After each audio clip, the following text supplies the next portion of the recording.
2 দিন বা 3 দিন ট্রেনিং দেওয়া হবে কিভাবে পালবে, এবং এই সম্পূর্ণ জিনিসগুলো কিন্তু ফ্রি দেওয়া হবে, ঠিক আছে। এবং তাদেরকে হয়তো মানে মুরগি দিলে মুরগির ঘর বানিয়ে দেওয়া হবে, ছাগল দিলে ছাগলের ঘর বানিয়ে দেওয়া হতে পারে, ঠিক আছে, ট্রেনিং করানো হবে। তাহলে দেখা গেল কত ধরনের সুবিধা। বলেন, একটা বকনার দাম তো কম না, যে পাবে তার জন্য ভালো না, বা যে 3টা ছাগল পাবে বা যে 25টা মুরগি পাবে তার জন্য তো ভালো।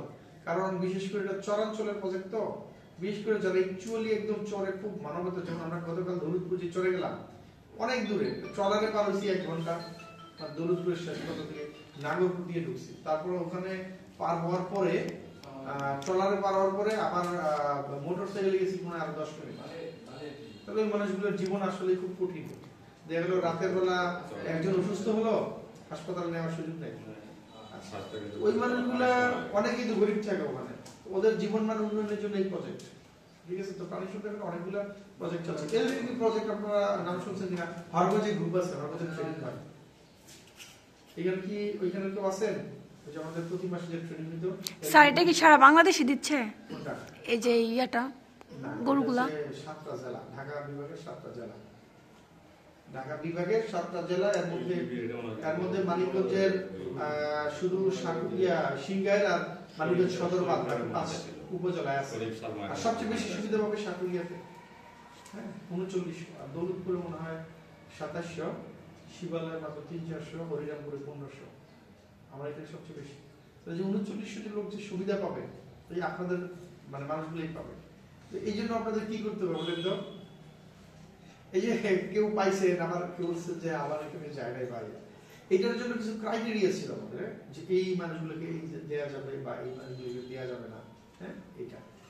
এই জন্য সবসময় যদি যোগাযোগ থাকে, হ্যাঁ যেমন ইতি আমাদের সাথে সবসময় যোগাযোগ রাখে, এই জন্য ওকে আমরা মানে এবার জাতীয় পুরস্কার পাইছে, ওকে আমরা একটা খাবার বানাচ্ছি। ইতি ওটা কিন্তু ওই 5-7 দিনের মধ্যে চলে আসবে, ইঞ্জিনিয়ার আমার ফোন দিয়েছিল, 5-7 দিনের মধ্যে চলে এসে যদি দেখবে, হ্যাঁ এটা একটা বড় খামার করতেছি, খুব সুন্দর আধুনিক খামার, 10টা গরু রাখতে পারবে, মানে 5 গরু বেশি দেয় না, আমি জোর করে এদের জন্য 10টা গরুর জন্য আসছি একদম ফ্রিতে।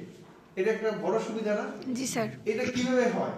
ধরেন ইতিহাস হাসপাতালে একটু কম আসতো অফিসে, এখন যেহেতু আসতেছে করতেছে, আপনাদের ইয়ে করতে হবে, কখন বলো মানে সবসময় রাখেন, তাহলে কিন্তু আপনার উপকৃত হবে। ধরেন কখনো এমন হয় যে আপনার বাড়িতে যে সুবিধা দিয়ে আসা হবে খুঁজে খুঁজে, হয়তো বা এই প্রজেক্ট থেকে আমরা বাড়িতে যাই যে অনেকগুলো সুবিধা, হরগজেই 1500 সামথিং, তো হরগজার কত বড় এরিয়া বলেন, বালুরচর এরিয়া বাদ, গোসাইনগর এই দুটো বাদ, বাকি জায়গায় 1500 লোক কি কম বলেন? 1500 লোক মানে 1500 পরিবার, কিন্তু কম না। তাহলে এই যে মানুষগুলো সুবিধা দিচ্ছে, আপনারা যদি যোগাযোগ রাখেন, যেমন যারা যোগাযোগ রাখে এবং ক্রাইটেরিয়া ম্যাচ করে আমাদের কাছে বলছে আমরা সবাই নিয়েছি, কিন্তু আপনারা যদি দূরে থাকেন, অফিসের সাথে সম্পর্ক না থাকে, তাহলে তো আর এটা পাবেন না, ঠিক না? এই হচ্ছে বিষয় আর কি। তো আমি এই জন্য বলবো সবসময় যোগাযোগটা আপনারা ইয়ে রাখবেন, ঠিক আছে?